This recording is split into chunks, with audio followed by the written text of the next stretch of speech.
La matinale d'Europe 1. Nikos Aliagas. Et à 7h11, on retrouve Nicolas Barré pour l'édito Éco, Nikos. Cher Nicolas Barré, vous êtes le directeur de la rédaction des Échos et il y a 89 ans, jour pour jour, c'était à 24 octobre, la bourse américaine s'écroulait, provoquant la première crise économique mondiale. On n'en est pas là. Pour autant, Nicolas, c'est la débandade dans les marchés. Exactement, on assiste à une vraie sévère correction. L'indice CAC 40 a perdu 9,5% ce mois-ci, le pire mois depuis août 2011. Deux groupes du CAC 40 d'ailleurs ont même perdu plus de 20% depuis fin septembre. Atos, moins 32% et Kering, moins 23%. Alors, pourquoi cette chute qui touche tous les marchés boursiers ? Eh bien, plusieurs raisons se conjuguent. Une croissance mondiale d'abord un peu moins bonne, des résultats d'entreprises qui marquent le pas, les effets de la guerre commerciale sino-américaine, les tensions qui réapparaissent dans la zone euro à cause de tout ce cirque autour du budget italien, et puis bien sûr un contexte géopolitique tendu avec l'Arabie Saoudite.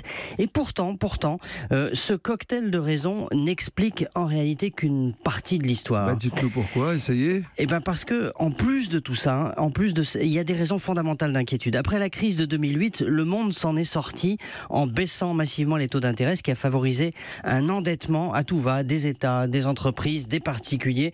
S'endetter ne coûtait pas cher, alors pourquoi se priver ? Mais aujourd'hui, les taux d'intérêt remontent, en particulier aux États-Unis, et il y a donc des signes de bulle financière, il y a trop de dettes, et puis il y a des signes qui ne trompent pas.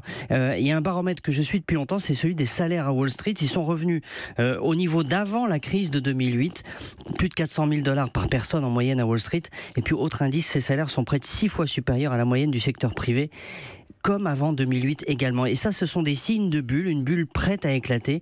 Et les craintes qui s'emparent des marchés boursiers aujourd'hui expliquent cette situation.